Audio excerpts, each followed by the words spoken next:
Mas komprehensibo, mas ginpasangkad, kag mas gintutukan. Iyari na ang News and Public Affairs Program sang ang Dios Gugma Community. Mag-aalagad sa inyo nga may pagtatap kag pagpalangga. Gikan sa News Center sa Ibawan Norte, Manturriao, Syudad sang Iloilo. Niyan ang Diyos Gugma Balita. Maayong gabi sa aton iya mga kauturan kay Kristo. Welcome naman diri sa aton iya nga programa Sugilanon Program kaupodibo si Brother Kim Luden Salinas. Kag sa mga kauturan naton panibag-o naman iya nga edisyon nga magpamati kita or kuha kita sang inspirasyon no sang kabuhi sang isa naton iya no nga utod kay Kristo kag mangin guest naton sa subok iya nga gabi. So sang nagligad nga semana no wala kita or we have interviewed about sa leadership kag mga katapo sang nagligad iya no ang sang kabatuan signed or interpreted mass no. So subong naman iya kadto iya kita sa bahin sa mga mahilig pala magkulokanta kiti mga Pinoy no kumbaga that is part already sa ating kultura kaya for example di mahilig kita mag video okay kung may birthday kung may fiesta so it is embedded na kumbaga sa aton iya ang duna na sa aton no sa aton iya ang pagginawi.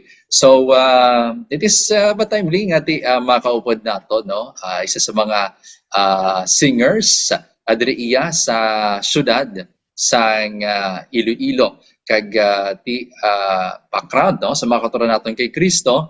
Nakaupod man naton ini siya kung madumduman ninyo nagpatigayon kita sang paghilom concert no sang nagligad iya nga tuig Christmas naton ini kung sa diin ti kaupod naton virtually si Jose Marichan kag my true to life drama story kita kag isa ini siya sa mga matahom kag manami nga tingog no nga naghatag iya sang serbisyo sa aton kag napanami kumbaga ang aton siniya ang drama musical concert. So ni nato pagpadugayon welcome naton diri no kag ginakalangkag gid naton sa aton sini nga programa si Moira Claire Tan. Moy, good evening, mayong gabi sa imo.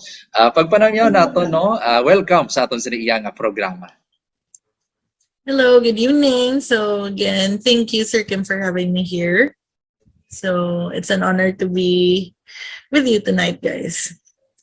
So sa sining naton no, nakaupod naton si Moira sang nagligad iya nga paghilom concert no. So more than or butang naton lapit na lang isa ka tuig mo mga 9 months siguro. Kumusta ikaw abi sa imo yang kabuhi? So far, so everything is good. I'm living life the way God wants me to be, and I'm in the place where everything is perfect and everything is good. Okay, so subong ano ang aton pinagkakaabalahan kumbaga sa akon nga nahibuloan no kag kati FB friends na kita subong may mga ano ka gigs or mga busking no sa nagalanlain iya nga mga lugar diri sa syudad sang Iloilo. Kanyo tell us more no ano ang ginaobra nimo subong? So actually I'm a full-time freelance singer for a few months since April. I do gigs on a daily basis except Thursdays, but starting October it will be 7 days a week na, and so praise God. I do buskings every Tuesdays and Wednesdays. Tapos for the rest of the days, I have regular gigs on restaurants and other establishments. So mo na nga ako, nga ginakabisiyan subong. So batay ko daw this month in demand Medyo busy gid ang imong schedule sa busking or sa pagkanta. Actually, yeah, kasi I do it every day. Pero, although maskin busy siya, it doesn't feel like a job or it doesn't feel like something that, it doesn't feel like work. Kaya ga-enjoy ako and I'm doing what I love. So, dira kita so good, no? Ang pagkanta or singing is really your passion, no? Kung something that you really love, no? So, moy, sang sa no, ini nagsugod ang imo sa iyang luyag sa pagkanta? Actually, I started singing siguro since I was 3.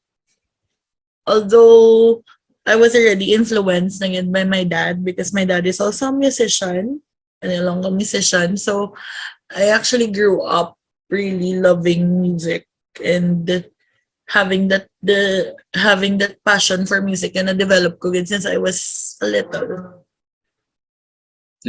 So, inspirasyon mga imo nga amay. Usually, no, sa amo na nga edad, ano na ang ginakanta nimo? 3 years old during that time. Actually, kasi as far as I can remember, mahilig ako sa Westlife way back then. Nursery ako. Yeah, I was nursery. Yeah, I loved Westlife. I loved F4, that boy band era. Tapos siguro, pero at 3 years old, that was the time na remember ko nag-singing contest ko when I was in nursery. Kay yeah, I think mo tong first ever ko singing contest nursery, and ang song na nakanta ko was something from Carol Banawa, I think. As early as 3 years old, nursery, gakanta ka na, kumbaga, gatubang ka na mismo sa taho, wala ka na matsyag sang, syempre bata na huya pa that time. Siguro kung tungod sa bata, actually mas confident ko kasi bata ako. Kay I remember people telling me nga I was always that kid nga very confident when it comes sa microphone. Katilaw na gani ko sa una sa SM, gamay pa ko, nadula ko kuno gulpe. Tapos dikto ko nila na may program that time sa event center. Tapos nato ko ng program. Funny thing, nakita ko nila sa stage, kakapot, tangala sila kuno out of the blue, may bata kuno nga nagkanta sa PA system, sa mga sa sounds. Tapos pagkamas, nasi mo iraman to? Adto nila ko na sa stage, ako na sa stage, kakanta. Sa lamaharo ni mga edad, do kumbaga pang-aga or microphone na pagkanta, do ara na sa sa dugo mo, no? Yes. So, kataho mo, I mean, very, interesting usually, ang ibang daan na sa amo na nga edad, daw hindi pa ganit kabalo not very confident sa ila kagalingon. So, very, very young, sa pagsugod on your singing career or sa imo yung singing journey. So, after, kumbaga, sa 3 years old, nangin kontesera ka na, tub subong from elementary, nag-high school ka, and then college? Yes. Yeah, I joined singing contest since I was preschool, sa nursery. Actually, yes, okay. Ako sang vocal solo competitions sa akong school sa muna from nursery to high school gid. As in, do ang feeling, bala nga every time may singing contest, do tulukon ka na lang sa tanan mo nga classmate. Sino representative sa vocal solo? Si Moira, do mo na lang ganyan lang common, per mi nga sabat sa tanan. Na do nga kon nga, sir, why me? Do every year, na siya balaga, galing ka daw, balila, do naanad na siguro, bala nga, may gakanta. And then siguro, because, sa una, way back sa St. Joseph, where I was studying sa elementary, sa nursery until high school, we had that group na although everyone was talented, pero hindi man gid tanan gasing. So, kumbaga, come 3 years old and then wala na gid na yan nadula ang daw gusto mo bala nga magkanta although ti kung kaysa nambal si Moira naman daw wala ka na bala na takan or sa mo na bala nga ako na lang pirme abi kumbaga in a way gusto mo gid magkanta. As much as I love to sing, sang time nga to, may time gid nga daw like door kasi mong natakaan kay can imagine every year you're representing your batch. Tapos door balang feeling na okay give chance naman bala sa iban. Kay although hindi man ka matanan kakanta pero may at least may ala gina siguro ya maskin 2 or 3 aside sa imo nga kakanta aside sa akon siguro kakanta pero like do pero amo wala gid sila yung may napaminsaran nga iban nga pintahon pero so far do ano man siya even though may time na ka-ano na siya ka pressure man kay you're presenting the batch of course though you're bringing the banner of your class and everything kaysa may time man yan natakan kung ano hindi ko gusto po kubrahon galing kay siguro it's nadala na lang isang fact nga I loved singing. So, that motivated me to go through the competitions. Okay. So, sa ihibalo man sang mga listeners naton kag viewers wala mo subong nagisira na kita virtually be makita na lang sa imo sa mga wala gid makakilala gid siguro kag wala nakakalantaw sa concert not you I mean ang imo bala nga ano no kahimtangan man so ikaw no you have this disability na kumbaga ti subong nga nagano sa imo nga naka-wheelchair ikaw. So, inborn bala ini nga sahi mo isang kasablagan sa lawas and nakahamper or nakahupang bala ini of pursuing no sang imo gusto sa pagkanta kay usually we think less of ourselves no mangin less confident ka bala kag may mga tion nga gina discriminate or ginabully ka sang imo mga classmates at time when isang naga-eskwela ikaw. So there was a time siguro nga so first of all I was born with spina bifida which is sa spine open akong spine when I was born. And it affected my bladder down to my legs. So, ang nag-result, nag-club foot ako, which is ang akong nga feet, tiko siya. So, it goes sideways. And then, although gina-correct siya, pero may time gid nga, and then kaka-develop akong kisa sa mga pressure points wala sa feet, which causes my feet to be wounded. So, ang reason kung kisa nga ga-wheelchair ko, kay too much pressure can actually cause my foot to be wounded a lot of times and pero even though ako sa wheelchair yes once it did actually try to stop what I'm doing because I was bullied in high school and that time actually I was scared mag-school. I went through medication to help myself and to be better. Siguro I was in medication for 7 months. But one thing really that got me through it was siguro tungod nga I had music. I had that gift within me nga aside from just singing songs, I would write what I feel. So, siya for me, mayroon ako na journal book and then it's full of poetry and songs. So, damo na siya. So, that time mo, you're having that medication or depression, we would like to reiterate no nakabulig sa imo ang pag-express sa kaugalingon nimo paagi sa pagkanta. So, kumbaga, nagasulat ikaw and then ginakanta mo na kung nagaisahanon ka lang and nagahatag sa imo sang kusog bali? Yes. There siguro I've always believed Sang halin sang that time nga music had that power within me nga it could be my armor in times nga wala ako kabalo kung ano akong brahon, what there are times that I don't know what to say. Yeah, I had music as something, as a tool to express.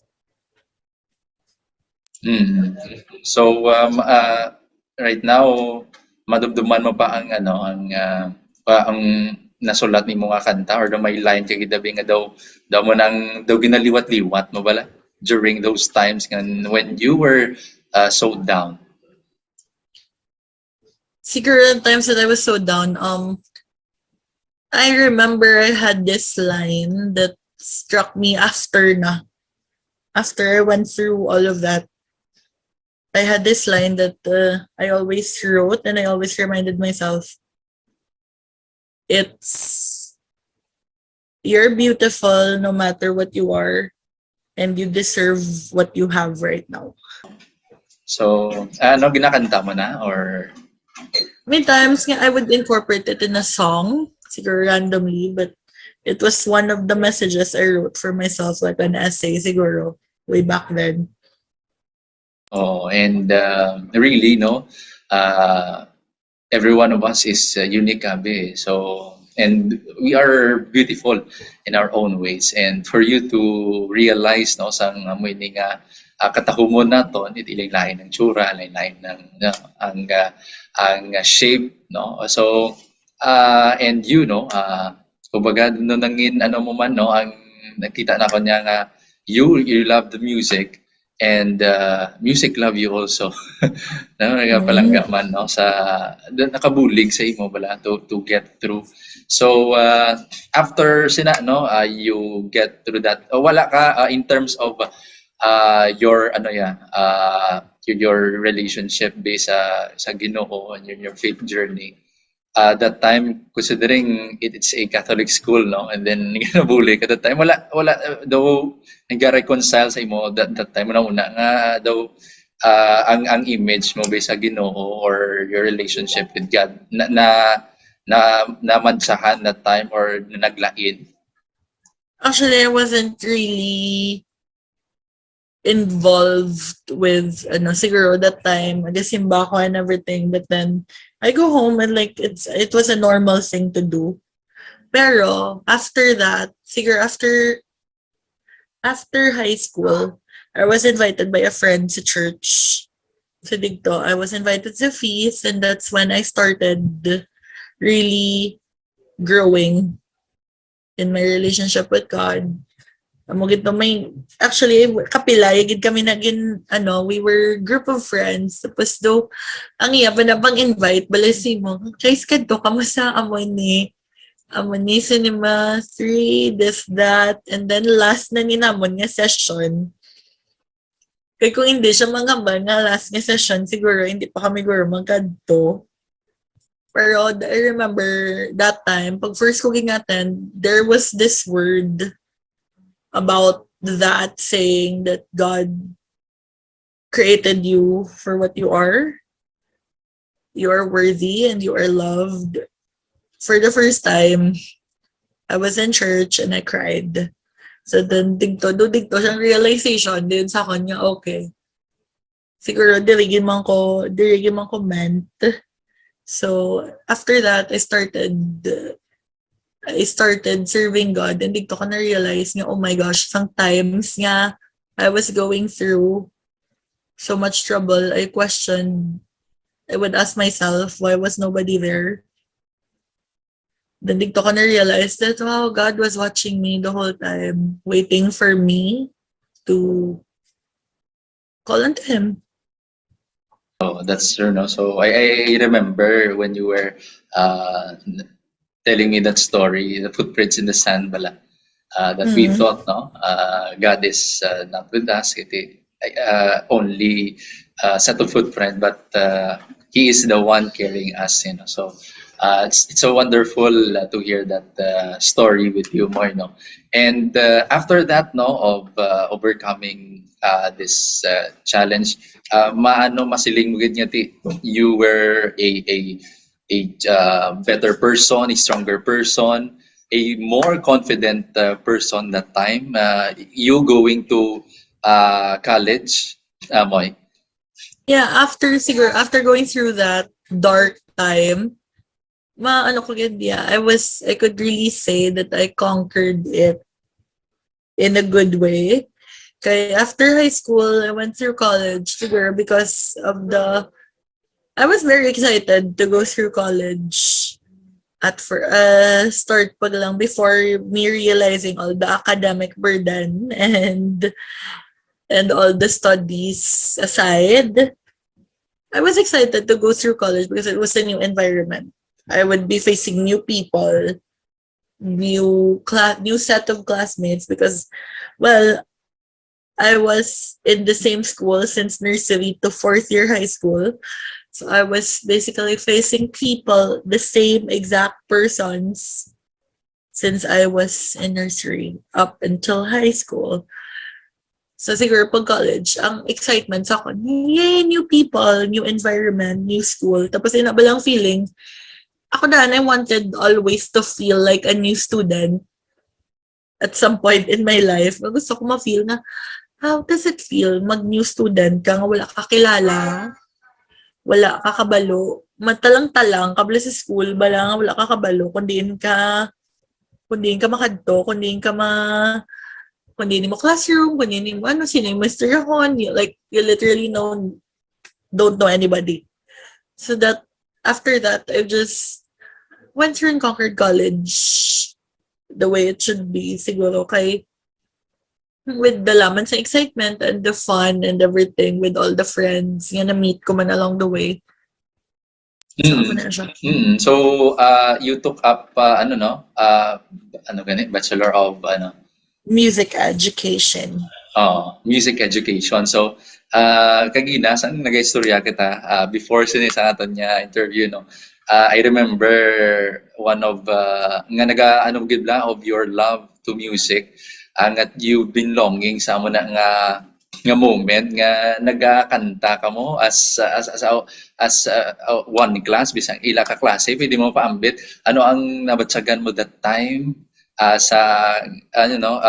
you were singing as a class jamming. So basically ang jamming and it randomly happened first day school. We went looking for our classroom sa next class. Tapos, na kami to tanan, kompleto na kami sa the whole class gathered, follow the leader. Ang amon nga motto that time because everybody was clueless, line kami schools. First time naman tayo magkilalahay, so everybody doesn't know, diin tamakadto, diin natin classroom. So, follow the leader, pamangkot-mangkot lahat kami. Pagkakat naman sa classroom, funny thing is, 30 minutes na wala magyapon teacher na nagsulod. So like, ano pa ni maklase pa ta? Pero we all stayed in the classroom and randomly our classmates kami mga guitar nag-play. And then it started out as nag-jam na bilog na klase kasadya because actually amo ginang something na ginalook forward ko halin sa una that I wanted to be in a group. Like, do randomly, ma-jamming lang kami bala do sadya lang bala you're all singing the same song. You're all doing one common thing that you all love, which is music. Kaya sa una, sa high school ko, hindi man niya tanan musically inclined. So, grabe, ganito. That was, for the first time, ko to siya na-experience. I'm like, wow. Manigilig ka sadya kung like one class sa klase and then imagine, damo-damo kami. Tapos everybody was singing. Tapos wala ni isa ka-classmate nga sintonado. So like the whole class was like in sync, the choir.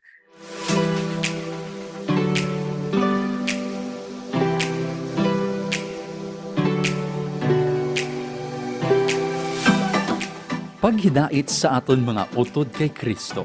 Padayon kita nga ragabaton sang radio sponsorships sa tuyo nga mapasangkad kag mapamaayo ang pagpalapnag sang pulong sang Ginoo sa pertahan sang inyo tagipusoon. Sa mga ginatandog sang mahal nga Ginoo nga maghatag, mahimo makipag-angot sa mga masunod nga tao. Melanie Harris sa numero 0967 0917-627-8980. Maria Tadema Daulo sa numero 0917-308-5823. Christine Abayan sa numero 0930-397-8116. O kung kay Jean Magisterio sa numero 0907-1522-404. Mahimo man ini ipadala sa GCash sa numero 0967-627-8980. Ululupod kita tanan sa pagtuman sang sugo sang Ginoo paagi sa sininga ministriya. Kag kabay ang pagpakamaayo kag bendisyon sang aton mahal nga Ginoo aton gid mabaton. Madamo gid nga salamat. All right. So as on your whole college up until now, ano ang mga notable nga mga singing nga mga moments nimo or mga daw di mo bala malipatan lamoy I don't know if nagdaog ka dira or it meant something to you or very important ang inang pagkanta nimo. Siguro, ang pinaka notable experience was going to Manila. That was my first face-to-face audition. I went to Quezon City Circle to audition for Asia's Got Talent in AXN. And actually, nag-audition ko to for the reason that nag-online audition ako for X Factor UK. Because before sa audition sa X Factor, you have this preliminary thing. And then you have an option kung makadto ka to, kag ma-join ka preliminary, or you do the preliminary online. Now, if you pass the preliminary online, pag abot mo to, diretso ka na sa may TV. Diretso ka na sa TV auditions. So, I chose to do it online, pero unluckily, pag-text nila sa akin, pag-email nila sa akin that I would go through the live TV auditions in London, they emailed me 2 weeks before. So sadly, ang processing sang visa was 60 days. So I couldn't go through it as in I was super sad. Kaya dream ko gito one time nga makatapak sa UK and be an X Factor. So it was crazy. So I found other options. And then suddenly yung best friend ko was like, Besh, audition ka. Try niyo Asia's Got Talent AXN. I was like, okay. So it's same process. But there were 2 preliminary. It was same process, although you can go if you have ang ila pag hindi may preliminary audition, online ka, then if you have to be invited for another preliminary audition in Manila. So I did the preliminary online. Luckily, I got a call to be in Quezon City Circle.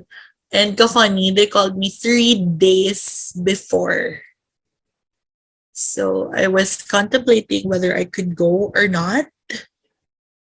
And my mom was rushing looking for flights. Kasi rush na gito yung pangita ay flights Manila para lang ko audition and everything. And imagine on mo, you're there. And although the pressure there, unforgettable to siya because the pressure for the first time, you're there with multiple talented people, singing, dancing, acrobat, magic, tanan, you name it, everybody was there. And so far, that was the first time ko nag-audition. There's only one judge in the room. She was Singaporean. Siya lang yun and then you. So that was the first time na nag-close door audition ko. And then, actually, amo to siya nga do for the first time. Na feel ko nga it was unforgettable because I achieved something.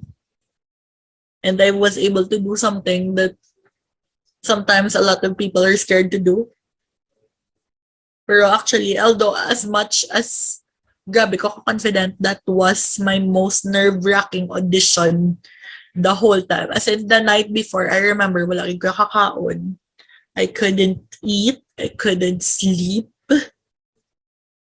So, aman to siya.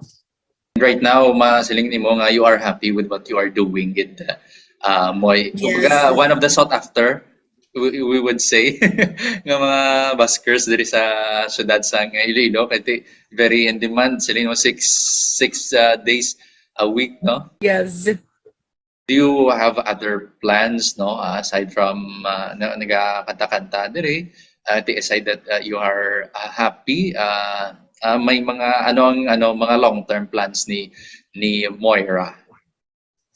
Actually, right now I'm just living the moment of singing here and there, and although ang actually dream ko gid sa bunga ma-unlock is to go out of the country and randomly busk on the streets of not in the Philippines but somewhere outside, somewhere out of the country. Nga do like magod ko lang ko ta, and then I could just randomly sing and then put a case there in front of me. Tapos siguro long-term plans, I would love to release a song one day.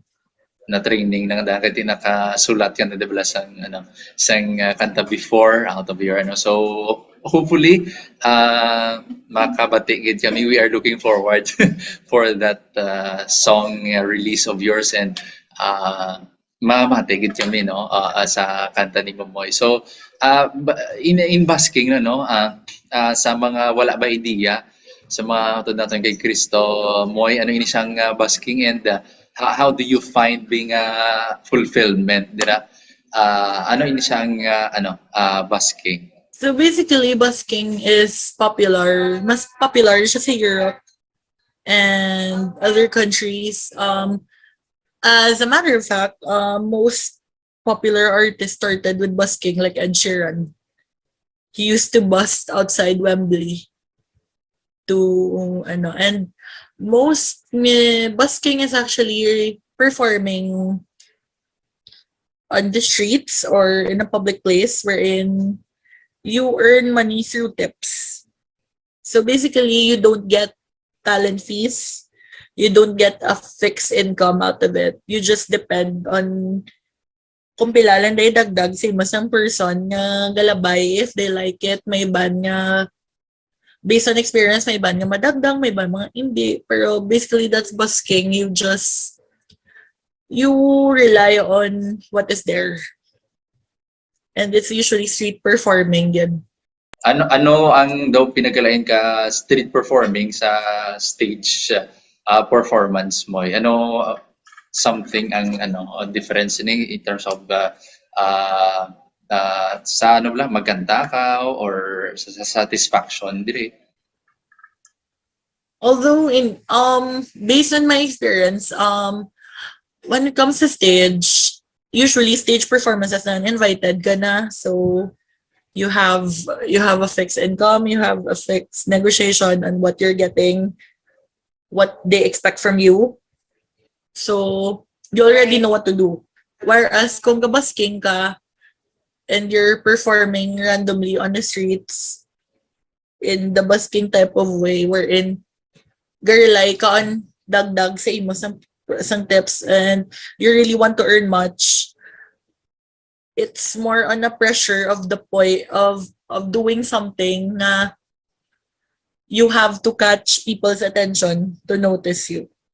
Amo gina na notice ko sa busking because for people to drop money on your case and for people to know that you exist there, you can't basically just sing randomly wherein you sound like everybody else. You have to be different. You have to be unique at some point. Unless, okay, fun fact, looks. For some. There are some that they are good looking, okay, they have fans. People go and catch and see them.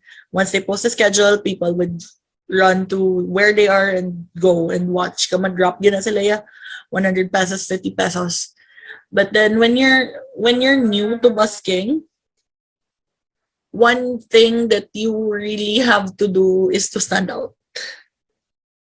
Para makuha mo man ang imo nga gina-expect na, like for example, you're expecting yourself to earn money Although dapat sa basking, wala ka gid expectation because hindi ka kapakot sang tawo.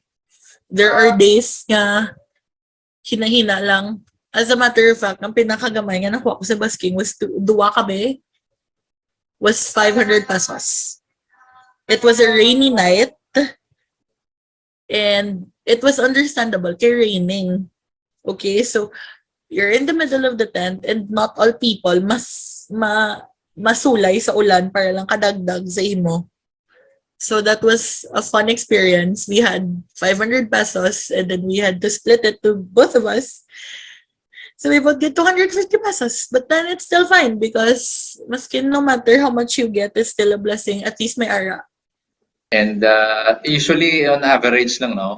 Curious lang. How much can you earn pagi sa busking? Hindi gaway ga depende get or on average. Usually it depends. Pero but sometimes ka busking mga with -1 eh. In the malls. Pero usually mag-busking I earn around 2,000 to 3,000 in 4 hours. Which is a good thing. That's for 4 hour nga pagkanta. Yeah, and that's sa tips lang. That's dagdag lang. Wala na siya TF, get nga fix. And then if for example you have another busking after ano no, so another naman lang siya. Yes, actually for a musician, as a matter of fact, na-realize naman for a musician to earn 500 pesos a day is already big. Kaya if you compute it to a monthly thing, it's like makaano ka man gyapon, you can make ends meet by the end of the month. And the good thing about musicians, if example, if you have a regular gig, you have ginasuldohan ka at the same time you're being fed. So Sa isa ka busking mga pila ka songs na ang maubos nimo. actually mas damo ka dapat songs to prepare for a busking than a gig.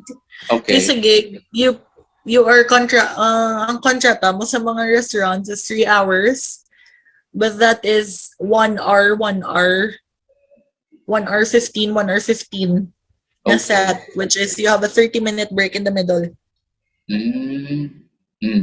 So usually sa busking pila ka songs ang Pero sa gina-prepare? busking, that's 4 hours straight, so around 40 to 50 songs. Wow. Pwede ka Yes. request dara, pwede ka request. Pwede. Actually, may buskers who accepts request.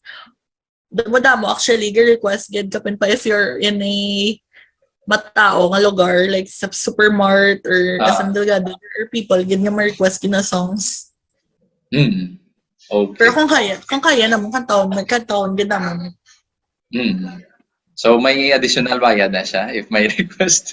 Wala. Depende man. Kaya yung usually, kung may request, gadagdag mo lang sila maskin 20 pesos. 20 pesos. Pero kung sa gig, di ba may fix ka na yung TF sa gig. Although may some, gid yung kung mag-request, dala na paper, pag pilo mo na dara na ng tip sa sulod. So pagkuha mo, bukala mo na lang dara na yun, tapos split na naman yun for 2. Manduwa kami. No, curious lang ko no on sa side ding you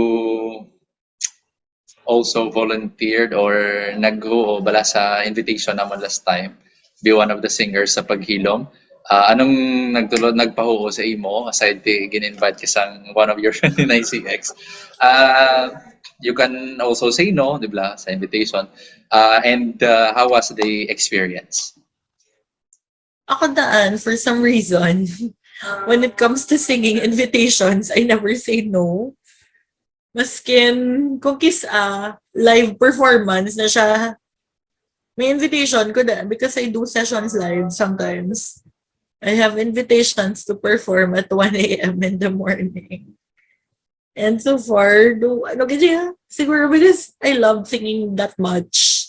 Na maskin, basta ako daan, I always have this thing, which is when it comes to singing engagement, singing stuff, just singing in general, maskin wala pa na TF, maskin libre pa na, basta pakantahon lang kuya. Mahugin ko na yan. Basta mas squeeze in ko siya sa schedule ko. Kasi wala lang gid kuya, wala lang gid ko prior commitment. So, mugin na. And then, it was a fun experience.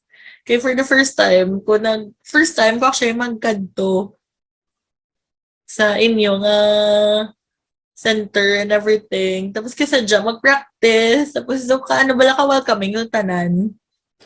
Sadya lang hindi because imagine, ma-practice ka mo, doon tapos practice, may matap, say mo, water. Tapos may mga offer, ay, alam mo na ka mong nigili. Kakit-cute. Kasi sadya lang hindi do everybody it felt like you're friends with everybody.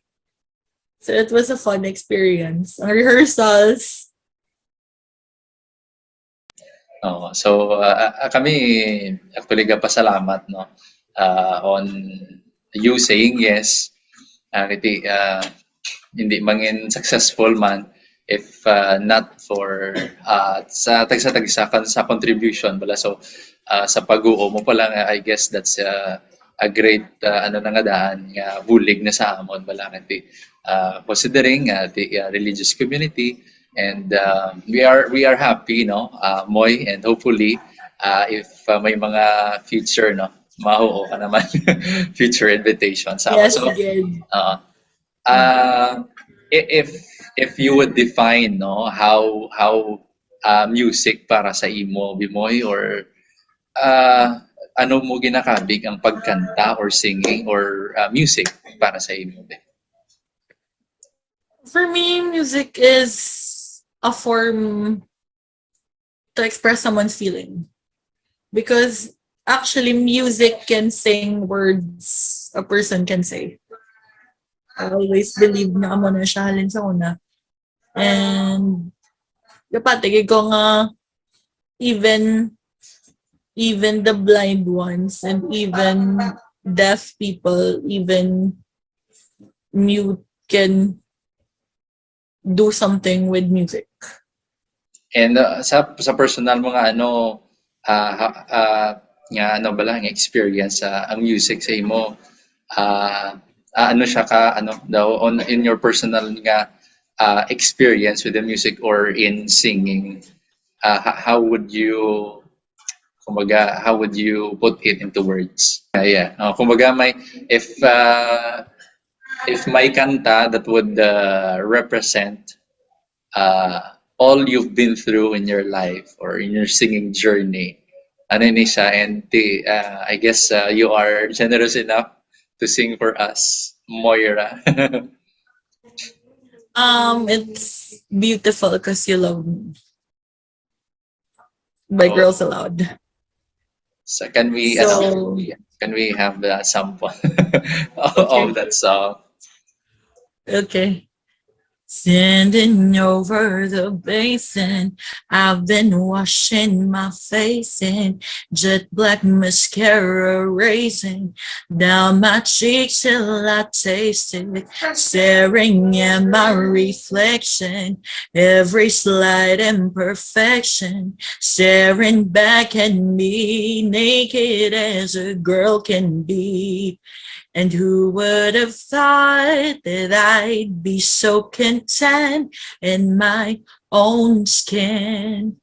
Right now, the whole world could call me ugly. So what to you? I'm not. You don't love me 'cause I'm beautiful. No. I'm beautiful 'cause you love me. Wow. Very, very angelic and nice voice. Moira. Not Moira de la Torre. Ito most of the people. Okay na for me, people would ask me, Moira, ganun ngalan mo. Ka-funny. So, ang kanta sa imo? Why is that? Sa pag-explain mo lang nga amo gina ang kanta nga that would represent your life. Because siguro for so many times I was rejected. Even I experienced heartbreaks and stuff. But right now I'm contented with what I am and I am loved. both by family and by God. And siguro this song started, yun nga, na-realize ko siya because I was always the type of person na relationships didn't last long because I wasn't good enough for the person. And now I am happily in a relationship for 3.5 years with somebody. And that song made me realize that I am worthy to actually be loved by the right person. Yeah, that's true. And true love, I guess, conquers all. Bisan ano pa na nga sa isang, Yes. anything, sablag, sa aton. We all have our own imperfections. Some, hindi lang makita physically, but, we have our own emotional imperfections. So, Moy, hopefully we can meet your Jason. No, I'm kidding. Joke lang. So, pwede ba? Request one more song ba, random song that you would like to. Daw bitin biyabi ang kanta kagina. Another Would like song. to Yeah, if may ara pa. any lang. Yeah. So this is actually the first love song I wrote 3 years ago. And this is actually my gift to my boyfriend on our first anniversary. So this is, so here it goes. You are a dream come true. Everything you do makes me drawn to you. You are my everything. You give meaning to every song I sing. I love you for 3,000 times and more. Wow. Daw in love with ma. Anyone would hear that song. So if may nasa Avengers, I love you 3,000. I love you 3,000. Yeah. So Because we're both Marvel fans. oh, that's high. That's high. Yeah. So inspired sa ang line from the Avengers. Yes. Okay. So thank you so much, Moy. We are happy nga nakaupod ka naman sa amon niyang programa, having this fun, this meaningful and inspirational conversation with you. So salamat po mga salamat, and hoping and praying you will reach your dreams sa imo nga kabuhi, and padayon sa imo nga singing journey. Thank you.